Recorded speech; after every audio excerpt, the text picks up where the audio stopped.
Доброе утро. Меня зовут Андрей.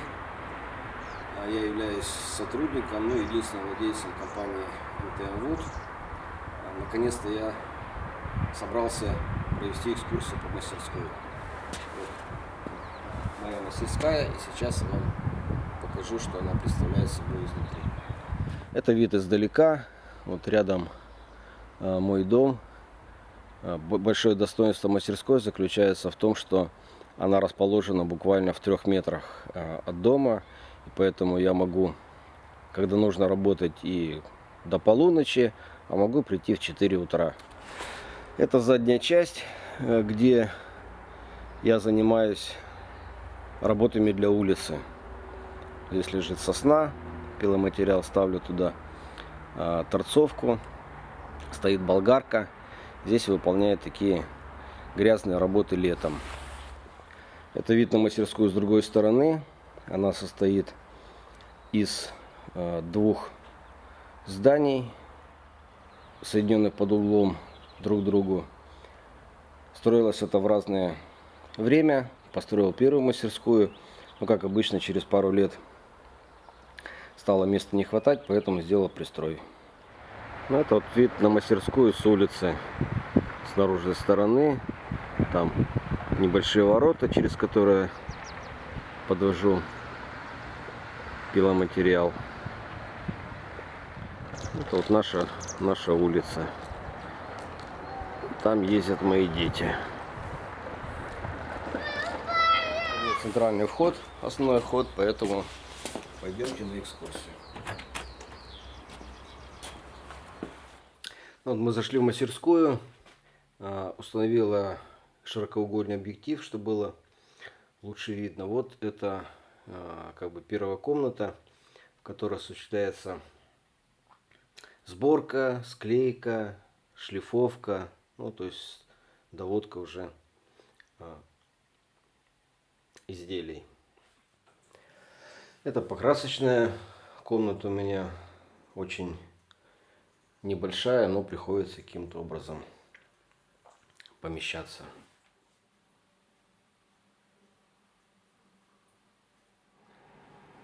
Это второе большое помещение, в котором располагаются основные станки, где происходит фугование, пиление, ресурсование, шлифование, то есть основные такие наиболее тяжелые операции. Это вид с другой стороны на это помещение. Сейчас мы находимся в третьем таком большом помещении. Здесь у меня в основном вот справа склад пиломатериала. Ну и слева здесь ленточно-пильный станок, вторая торцовка для грубого пиления и станок с ЧПУ. Еще одно небольшое помещение, где находится склад готовой продукции. Здесь же производится фотографирование изделий и упаковка. Поставил я обратно обычный объектив. Пойдем по порядку. Здесь в первой комнате вот такой у меня шкафчик для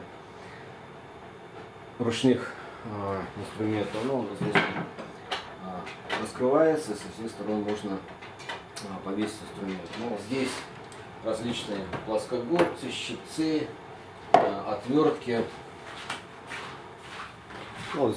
Сделано таким образом, то есть я долго думал, как расположить.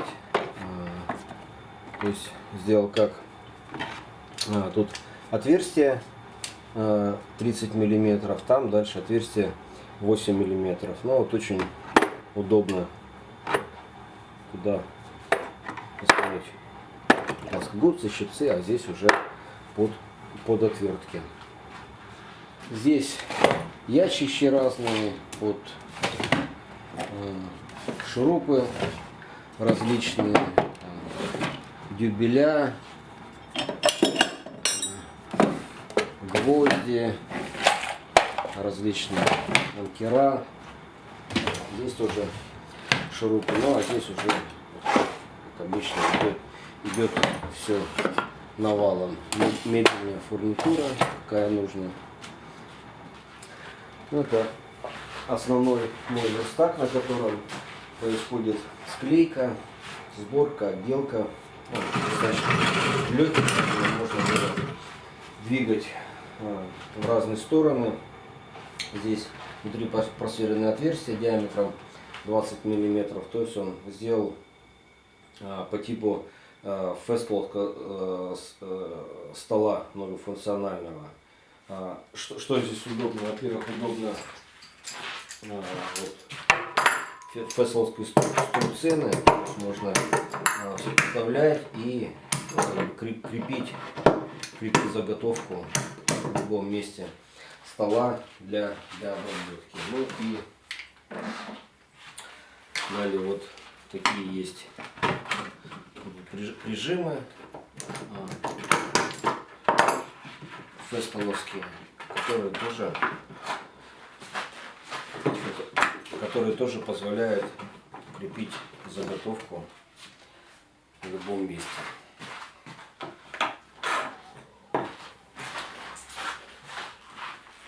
Здесь у меня различные шлифовальные машинки. Это вот недавно приобрел РАЗ-180 фэстболовская, очень мощная машина, которая используется для грубого шлифования.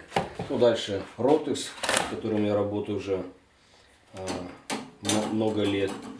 На нем уже происходит доводка тех же досок или работа с мебелью. Ну и вот эта машинка эксцентрика, это, конечно, это уже для тонкого шлифования, потому что у нее очень маленький ход движения эксцентрика. Если у Rotex в эксцентриком режиме там шаг 5 мм, то это всего 2 мм, поэтому она дает очень хорошую поверхность. У них свой циклон для шлифования, то есть все проходит через пылесос, проходит через циклон и вот оседает в этом баке. Пылесос стоит наверху, вот, чтобы он не занимал место внизу. Я практически туда не залазю, потому что все проходит через циклон и в фильтрах практически не остается пыли. Но вот этот циклон, вернее этот пылесос я уже не чистил года полтора, наверное. То есть я проверяю, сила всасывания есть, поэтому смысла чистить и нет. Дальше в углу вот это мой основной циклон. Сделал его лет 5 назад по чертежам Билла Пейнса, сделал расчеты. Вот он лет 5 мне исправно служит, очень хорошо собирает отходы деревообработки и стружку, и пыль после шлифования. Там стоит очень мощный вентилятор на 3,75 киловатта. Улитка очень большая, на 305 миллиметров. То есть такой это как бы серьезный вентилятор, который дает очень хорошую тягу. Ну вот сейчас как раз занимался шлифованием, но могу показать, что осталось в баке. Вот. После шлифовки, вот вы видите, остается вот такая очень мелкая пыль. То есть даже такую пыль этот циклон собирает в бак, а не выбрасывает в фильтры или на улицу. Но у меня вот сделан прямой выброс на улицу. Стоит этот циклон здесь, а вся разводка системы пылеудаления уже в другом помещении. Специально поставил его за стеной, чтобы было не очень шумно, потому что, конечно, шумит он так хорошо. За циклон недавно я поставил фонарь для того, чтобы контролировать заполняемость бака. Потому что иногда бак переполняется и не всегда за этим можно уследить. Тогда вентилятор начинает выбрасывать стружку опилки на улицу. Сейчас покажу, как это работает.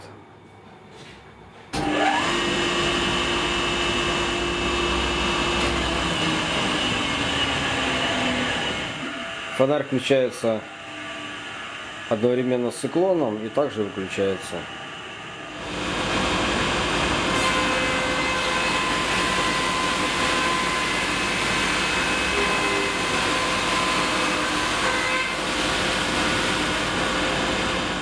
Ну, дальше здесь у меня такой небольшой шкафчик под ручные инструменты. Лобзик, пила, фрезер, ну, все как обычно.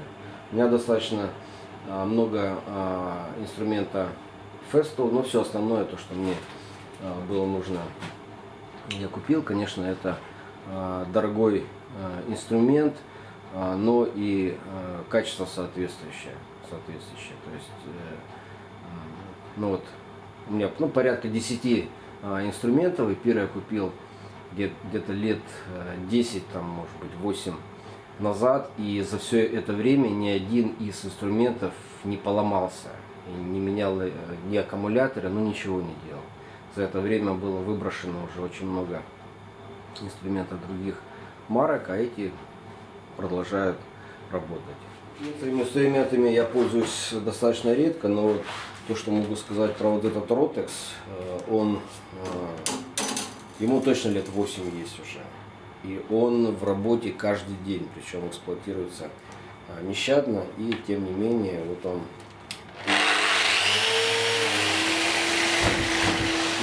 очень в хорошем состоянии, я думаю, прослужит еще не один год. Ну, вот самый удивительный инструмент, который, конечно, я встретил у Festool, это вот Festool Domino, так называемый дюбельный фрезер.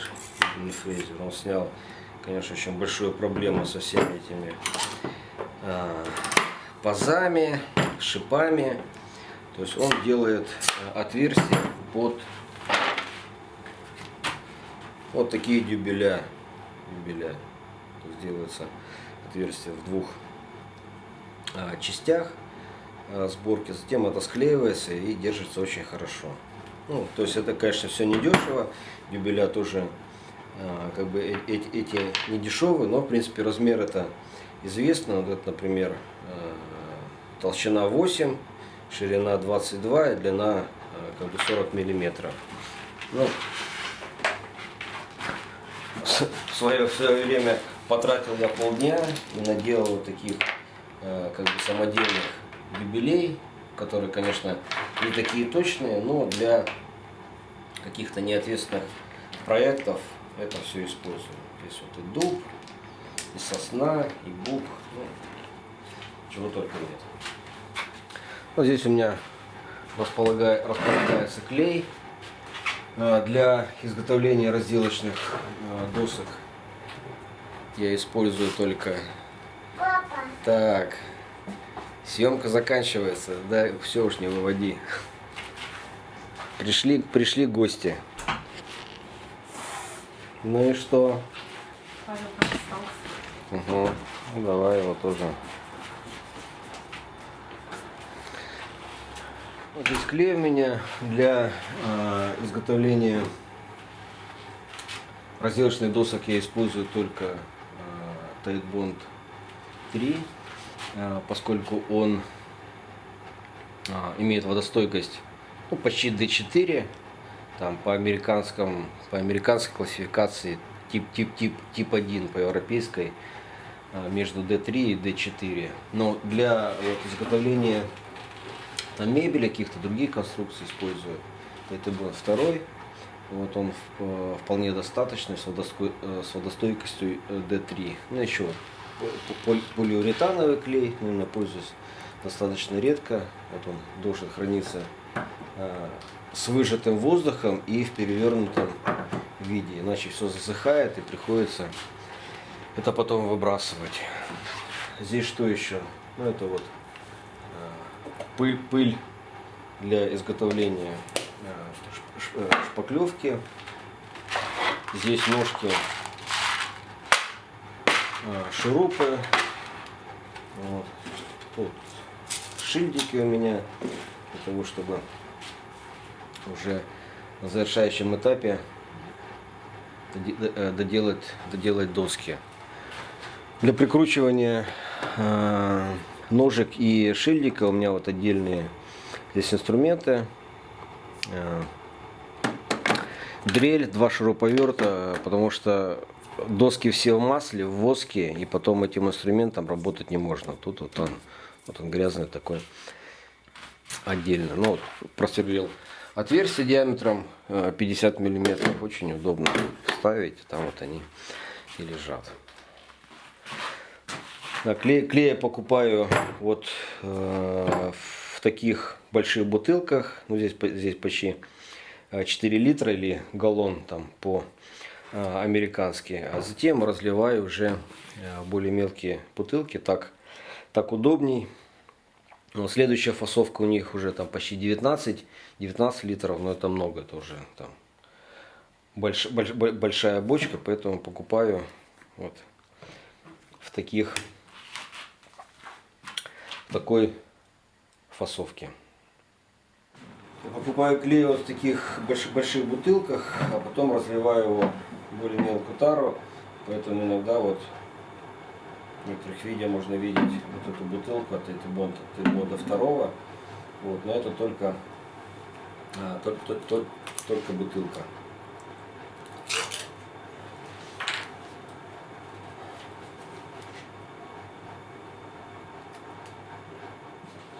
Так получается гораздо дешевле, не приходится платить за мелкую тару. Теоретически эта бутыль должна вместиться в 4 бутылки, но, как правило, немного всегда остается, потому что здесь остается клей от предыдущего разлива, поэтому чтобы не ждать, я сделал вот такую приспособу.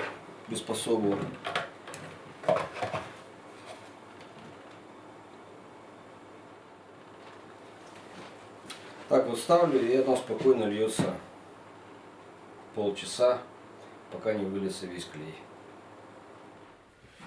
Далее идут струбцины. Вот в основном я пользуюсь трубными струбцинами, как вы могли уже заметить. Я использую и на 3/4 дюйма более такие мощные струбцины, так и на 1/2. Ну, вы можете заметить, что струбцины висят несколько рядов. Обычно во всех мастерских показывают, что струбцины висят в один ряд. Очень так, это, конечно, красиво, аккуратно, но у меня нет столько места, чтобы так расположить струбцины. Поэтому я сделал такие подставки, но это давно, уже года 4 назад. И вот, несмотря на тот вес, который здесь, вот, все висит, это нормально работает. Но вот здесь в ряду получается 9 струбцин. Нет, 10. То есть здесь в ряду вот 10 струбцин, вот у меня написано, таких вот у меня 30 штук, там, этих там 20, ну и так далее.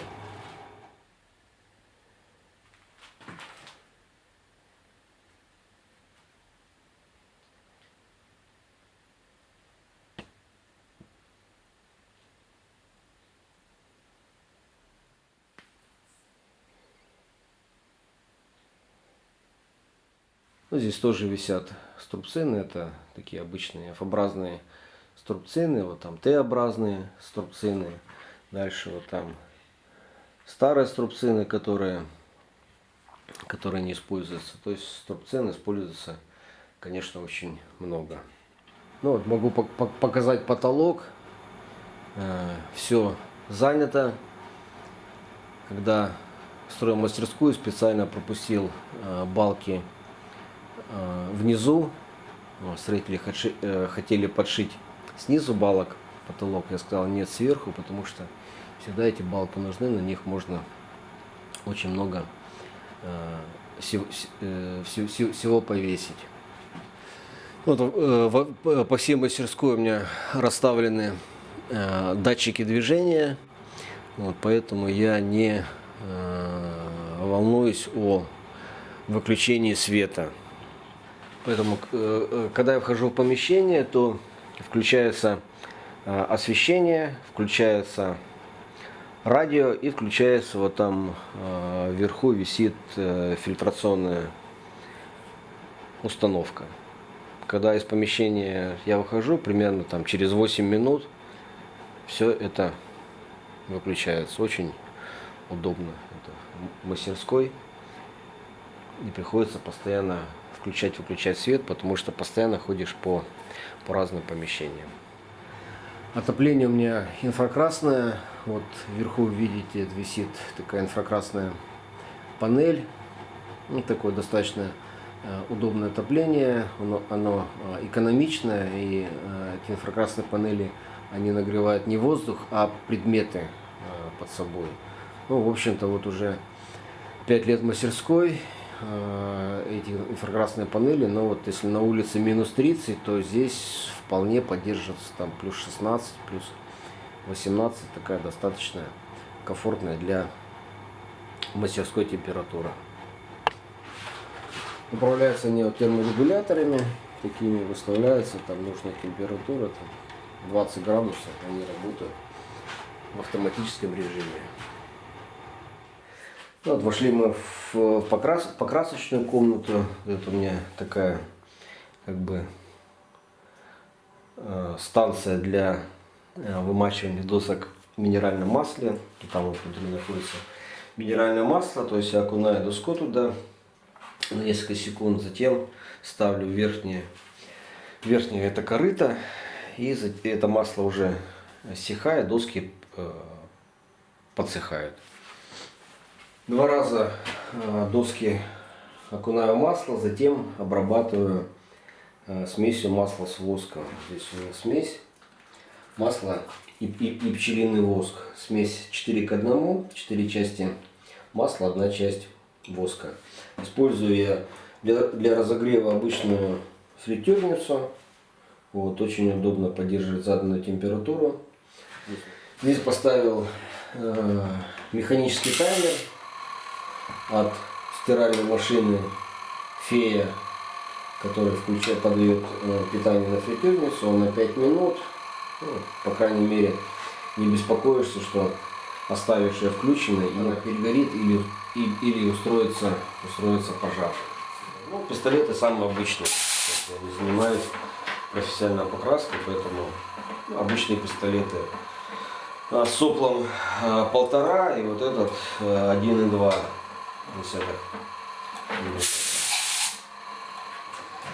Компрессор стоит за стеной в другом помещении, в туалете.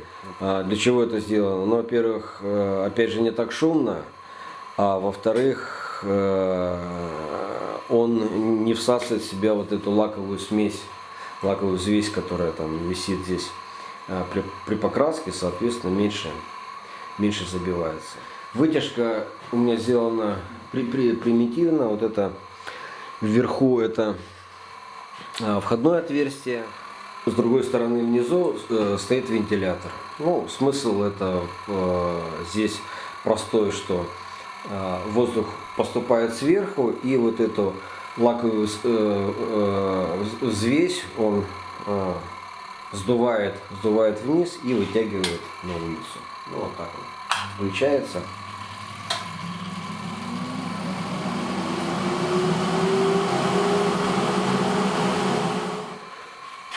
Для сушки изделий сделаны вот такие стойки, стеллажи. Ну, вот сейчас вот у меня сохнет здесь после покрытия маслом шкатулки. Во втором помещении стоит небольшая ленточная пила Метаба. Она используется в основном для фигурных распилов несложных. Там всегда стоит полотно на 6 миллиметров. В основном я использую для выпиления вставок. Дальше располагается хорошая торцовка Festool. Я ее использую только для точных распилов, потому что для обычного пиления древесина у меня есть более простенькая, она стоит дальше, потом я ее покажу. У Ленточные пилы у этой и у торцовки единая система пылеудаления. Вот здесь вот есть такой переключатель, тоже самодельный с одного на другое. И один пылесос вместе вот с циклоном. Пылесос висит на стене, поскольку чищу его примерно один раз в год. Ну, такой очень хороший станочек. Ход у нее 85 миллиметров, то есть вполне достаточно для любых операций сверления.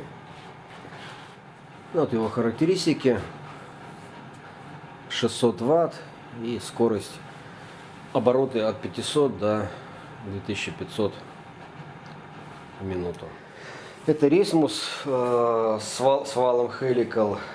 Ну, я его показывал во многих видео. Очень хорошая и надежная машина. Сразу хочу сказать о системе электропитания. Я не смогу включить ни один станок до тех пор, пока я не включу систему пылеудаления. То есть это сделано специально для того, чтобы, во-первых, станок не работал без пылеудаления, поскольку очень много пыли получается. И второе, чтобы ограничить включение нескольких станков одновременно, поскольку сюда в мастерскую заходит только 10 киловатт, и это как раз хватает только на циклон и на один из станков. То есть сначала включается система пылеудаления, а затем уже включается станок.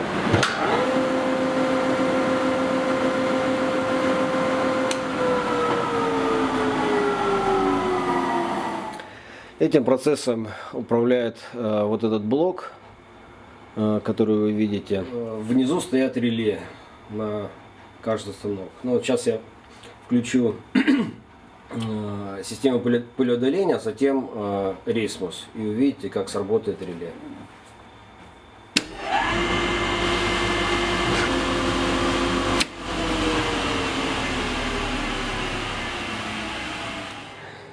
Здесь вы можете видеть характеристики Рейсмуса. На многих станках у меня установлены такие электронные считывающие устройства. Это очень удобное и полезное приспособление. На систему пылеудаления у меня установлены самодельные задвижки. Вот, это так называемые самоочищающиеся задвижки. То есть они достаточно длинные. И получается так, что когда закрывается задвижка, то вот эта часть выталкивает те стружку или опилки, которые могли скопиться внутри задвижки. И очень удобные и полезные задвижки, гораздо удобнее тех, которые продаются. Следующим идет двухбарабанный шлифовальный станок DDS 225. Очень мощная, хорошая машина, мощность у нее 2,2 киловатта. Хочу сказать, что это третий шлифовальный станок, который я меняю. Ну, барабанный шлифовальный станок. То есть все время не хватает мощности. Наконец-то вот нашел я машину, которая удовлетворяет требованию шлифования торцевых поверхностей, поскольку работа это очень напряженная. Вот его характеристики. Это двухбарабанный шлифовальный станок. То есть у него два барабана. Первый барабан это для грубого шлифования, а второй уже для более тонкого. Ну, обычно я ставлю сюда 80-120 или вот сейчас стоит 60-100. То есть это позволяет снять как бы большие неровности на доске, а затем уже убрать те крупные царапины, которые оставляет первый барабан. Но затем все равно, конечно, приходится дорабатывать ручными шлифовальными машинками, поскольку все равно эта лента оставляет продольные полосы. Но работает он вот таким образом.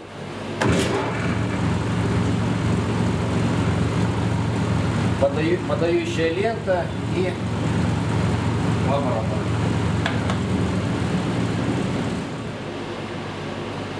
Вот этими ручками осуществляется установка высоты второго барабана в зависимости от типа используемых лент. А здесь показаны комбинации зернистости лент, которые можно устанавливать на первый и второй барабан.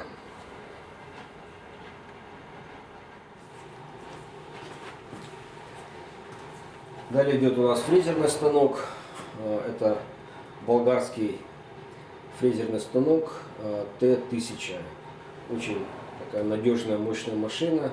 Мощность у нее 5,5 киловатт. Есть подвижная каретка. Очень мощное прижимное устройство. Дополнительно сюда я приобрел автоподатчик. Очень нужная и полезная с точки безопасности вещь, поскольку с большими фрезами работать просто опасно. То есть это просто страшно, потому что очень большая мощность, и руками заготовки просто не удержать.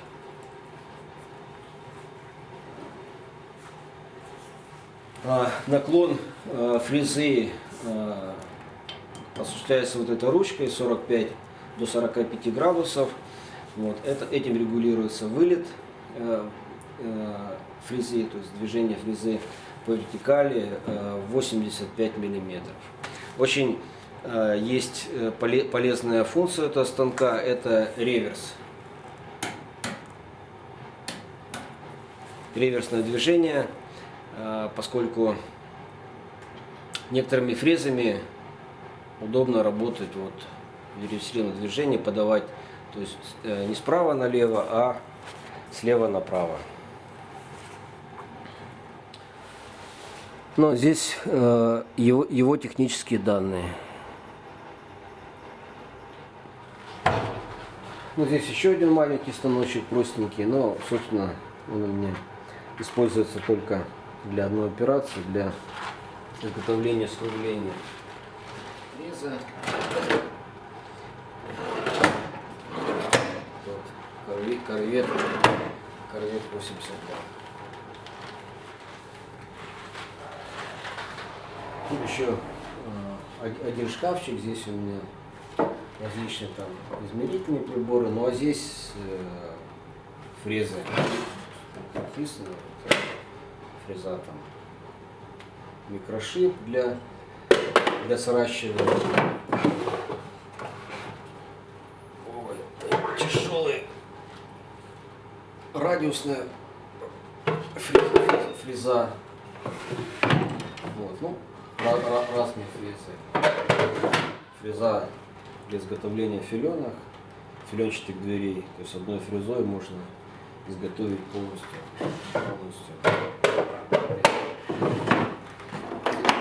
Здесь тоже различные фрезы, такие уже хранятся здесь. Это фуганок, о котором есть отдельные видео. Фуганок с ножами хеликал. Вот, но это, собственно, не фуганок, а фуганок рисмус. То есть он переводится в режим рисмусования очень удобно. То есть он просто поднимается и работает как рисмус. Ну, вот это его ножи. То есть каждый нож представляет свою пластину 15 на 15 миллиметров, заточенный с 4 сторон.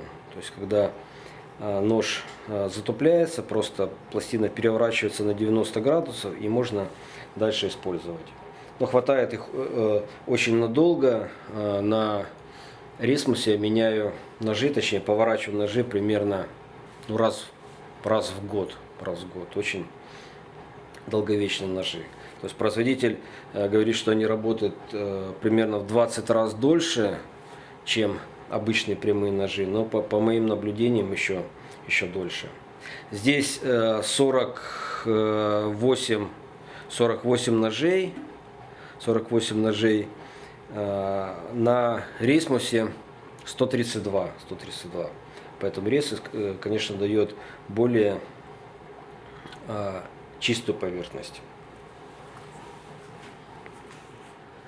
Дальше в центре зала, как и положено, располагается циркулярка, ну или форматор раскройщика с подвижной кареткой, с подвижным движущим столом. Пила итальянская, от фирмы Grigio. Вот ее характеристики. 3 киловатта. 3 киловатта очень хорошая мощность. Мне хватает для всех операций. У этой пилы есть возможность установки подрезающего диска. Вот устанавливается такой маленький диск, который крутится в обратную сторону и делает на нижней стороне маленький надрез, чтобы предотвратить сколы. Но это в основном нужно при пилении ламинированных материалов. Я этим не пользуюсь, но вот он есть у меня, но это я не использовал. Ну, тут у меня хранятся диски. Много разных дисков у меня есть. Фрео стандартный, это там для чистое пиление. Это вообще для особо тяжелых работ вот с дополнительным ножом. То есть пила позволяет возможность установить диск до 305 мм. Вот это 300 миллиметровые диски диаметр. То есть они вполне подходят на эту циркулярку.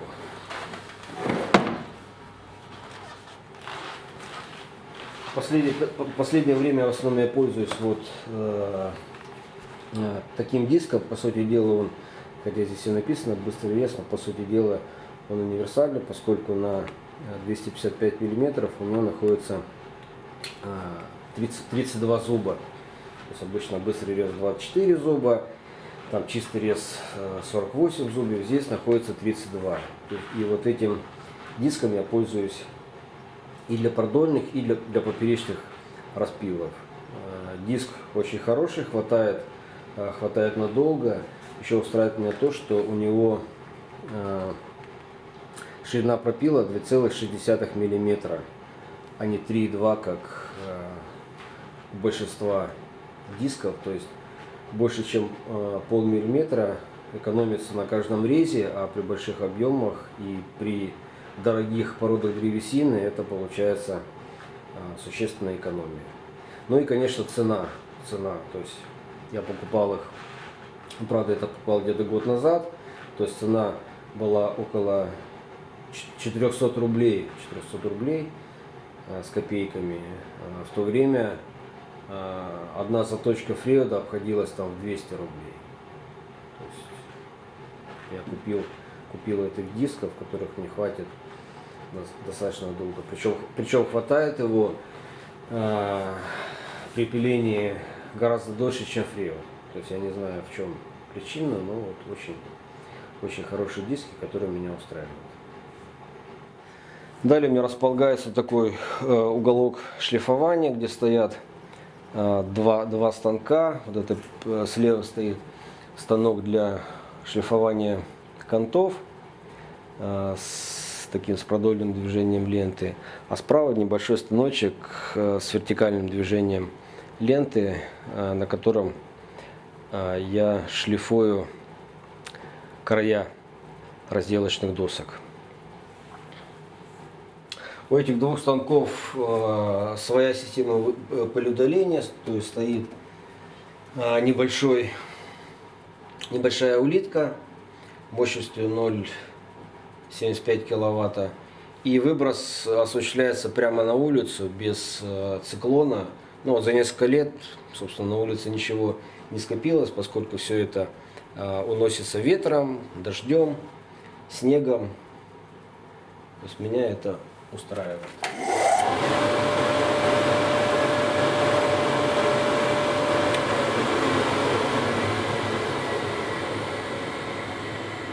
В этом помещении своя фильтрационная установка, которая также включается тогда, когда срабатывает датчик движения, включается освещение и вот фильтрационная установка. Ну, вот слышно, что сейчас она работает. Места, как обычно, в мастерской не хватает, поэтому пришлось мне подвесить вот на тросах там 2 швеллера и хранить там такой легкий пиломатериал.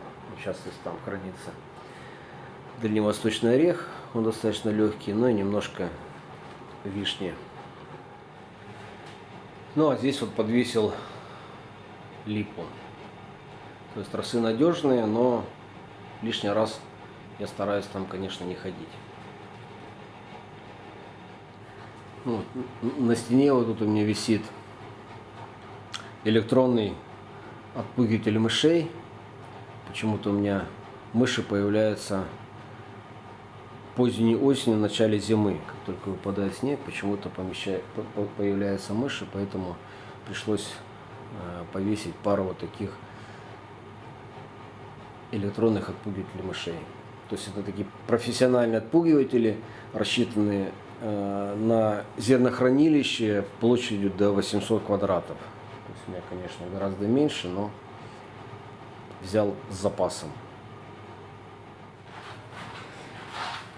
Но если кому очень интересно, могу показать такую достаточно эффективную ловушку для мышей. То есть берется обычная пластиковая бутылка, туда наливается масло подсолнечное. Вот, но можно бросить там семечек, еще что-нибудь, какой-то еды. Работает следующим образом. То есть мышь залезает, падает в бутылку, обратно выбраться уже не может. То есть лапки становятся скользкими, она не может выбраться. Закручиваешь пробкой и выбрасываешь. То есть достаточно много мышей я таким образом уже поймал. В углу небольшие запасы пиломатериала.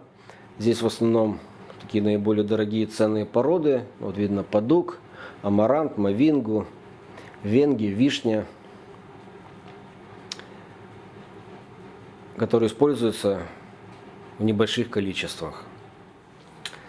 Здесь же располагаются ворота, через которые я заношу пиломатериал. Ворота выходят на улицу, там есть подъезд к мастерской, но зимой эту дорогу завалит снегом, я ее не чищу, поэтому пиломатериала покупаю 2 раза в год, ну и обычно много, то есть вот ранней весной и поздней осенью. Но сейчас открою, чтобы посмотреть. Вот уже идет снег, и вот эта дорога скоро будет снегом завалена. Следующее помещение в основном используется для хранения пиломатериала, и также здесь стоит небольшое количество станков. Здесь хранится пиломатериал, который я использую в наибольшем количестве. В основном это дуб, ясень, орех, клен, немного сапели. Не стал я городить деревянные стеллажи, сразу заказал надежные металлические стойки, то есть они сделаны из профиля, вот 40 из квадрата 40 на 40 миллиметров, длина их 600 миллиметров, и расстояние между рядами получается где-то 500 миллиметров. Я их закрепил надежно к стене, причем крепление было осуществлено еще в момент строительства, то есть были просверлены сквозные отверстия, вот, закреплено на штырях с болтами, а затем уже заштукатурено. То есть эти стойки могут упасть только вместе со стеной, потому что вес, конечно, здесь большой, то есть на все вот эти стеллажи в этом помещении, ну, тонн 10, наверное, может поместиться пиломатериала. Из станков в этом помещении вот мощная ленточная пила, также джетовская, мощность у нее 2,2 киловатта, то есть она способна распиливать любой пиломатериал. Ширина или высота распила здесь 300 миллиметров, позволяет пилить достаточно широкие доски. Вот ее характеристики.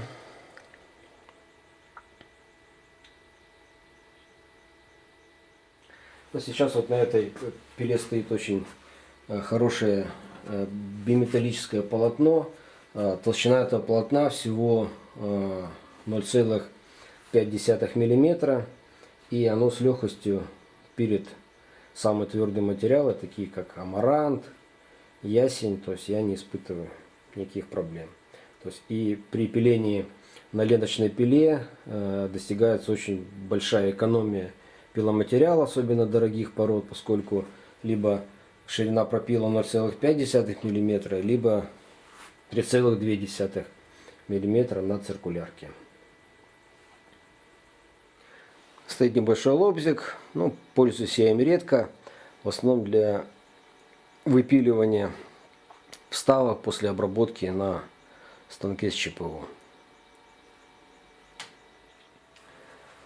Во всей мастерской у меня стоят гигрометры, ну и сразу таблицы для того, чтобы определять уровень влажности по показаниям сухого влажного термометра, ну и влажность древесины при заданной влажности и температуре. То есть я стараюсь поддерживать влажность помещения на уровне там 45, 50, 60%, при котором влажность древесины будет где-то 8-11%.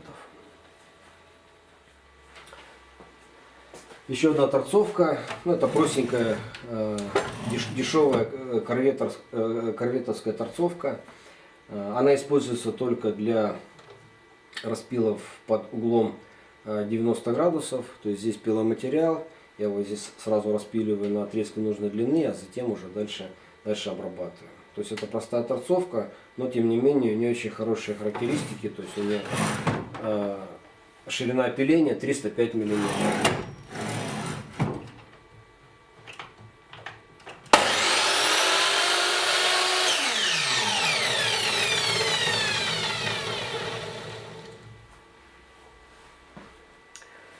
Далее станок с ЧПУ, который вы могли видеть во многих моих видео. Это немецкий станок, очень хороший, но, конечно, как бы достаточно дорогой, но я им доволен. Единственный недостаток, с которым я столкнулся, то, что я купил станок с достаточно маленьким рабочим полем. Хотелось бы, конечно, побольше. Называется он HiZ S720T.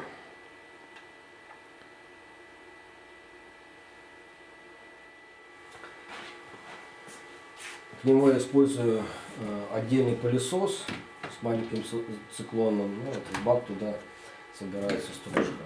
То есть пылесос удобный, то что у него инфракрасное включение. Сам пылесос вверху, а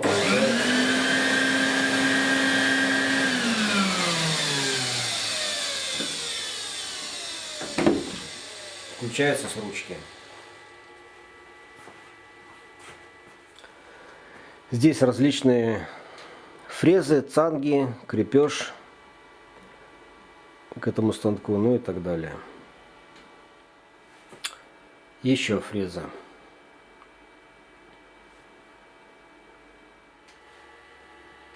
Здесь стоит свой циклон, не самодельный, а покупной, и к нему отдельно стоит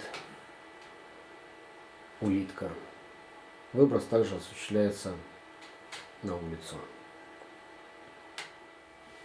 В углу располагается галтовочный барабан, который я использую для обработки металлических деталей, но иногда и деревянных деталей. Видео об этом на моем канале есть. На станком своя фильтрационная установка, поскольку при фрезеровании некоторыми фрезами пыли возникает здесь очень много.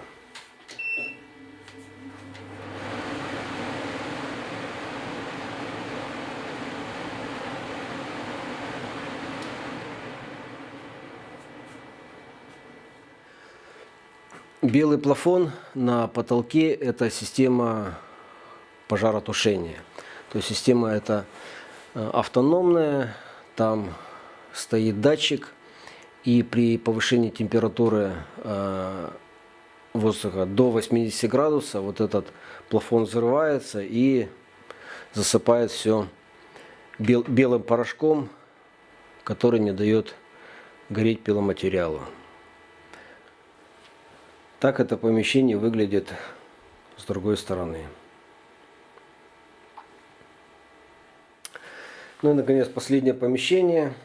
Здесь у меня склад готовой продукции. Тут же осуществляется фотографирование продукции и упаковка.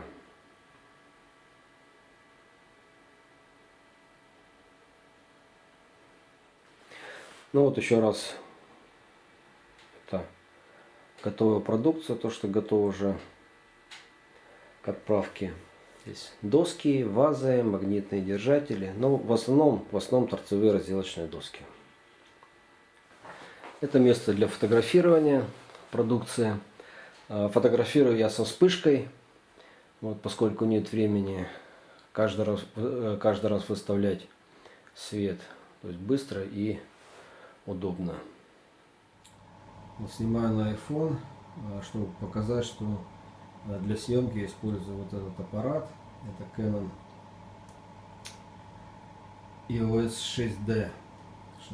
Ну, такой достаточно удобный, надежный, выносливый фотоаппарат, которым я снимаю и видео, и фото одним фотоаппаратом. Используя несколько объективов для съемок. Ну, вот это вот основной объектив 24×105, которым я снимаю подавляющее большинство кадров.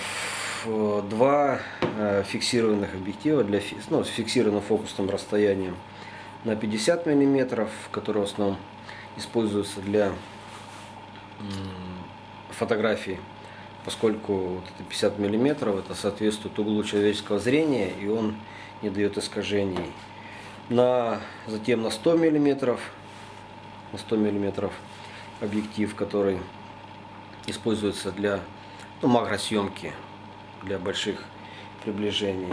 Ну и один объектив, это вот полностью так называемый мануальный ручной объектив. Здесь вот настройки, как у старых зенитов, все вручную надо устанавливать: выдержку, диафрагму, и он широкоугольный. Фокусное расстояние здесь всего 14 мм. Он в основном используется для таймлапсов, для стоп-моушен, для изготовления, для фотографий, которые потом собираются в видео.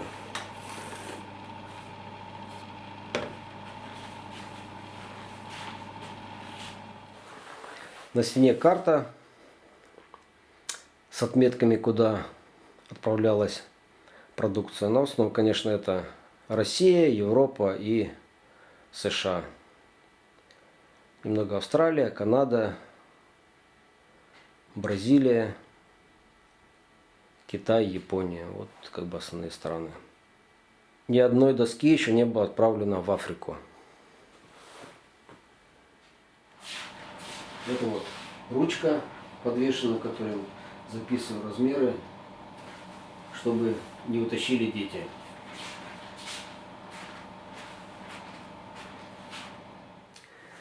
Здесь я упаковываю доски. Вот это вот термоусадочная пленка. Вот, она при нагревании ужимается на 40%. Доски обработаны маслом, воском. Это все липкое. Вот, поэтому, конечно, обязательно нужно упаковывать. Ну, могу показать, как это делается. Вот возьму доску, которая уже упакована. Сюда вкладываются правила. Упакую ее второй раз.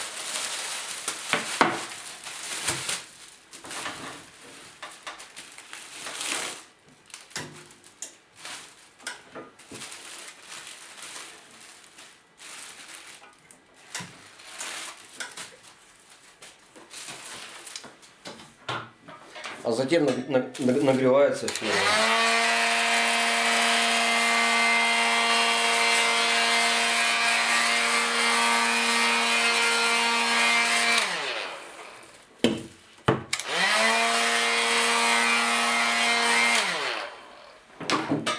Все. Таким образом доски хранятся и транспортируются. То есть это позволяет, эта упаковка герметичная, и она позволяет сохранить уровень влажности древесины. То есть не дает доске ни высохнуть, ни отсыреть. Потому что условия хранения я еще могу контролировать, а условия транспортировки, конечно, уже не могу. Много лет назад, прежде чем строить мастерскую, я вот сделал такую простенькую модель SketchUp для того, чтобы представить, как это будет выглядеть, распределить оборудование, расставить станки. Ну вот можно убрать крышу, посмотреть, как это выглядит внутри. Можно убрать там стены, посмотреть расстановку оборудования. Оборудование можно подвигать, посмотреть, как оно будет помещаться в мастерской, распределить там пиломатериал, расставить циклоны, провести трубы. Ну вот такая достаточно удобная функция, чтобы не наделать лишних ошибок.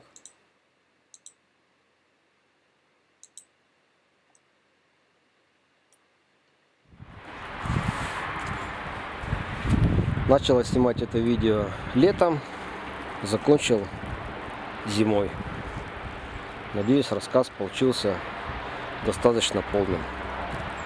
Спасибо за внимание.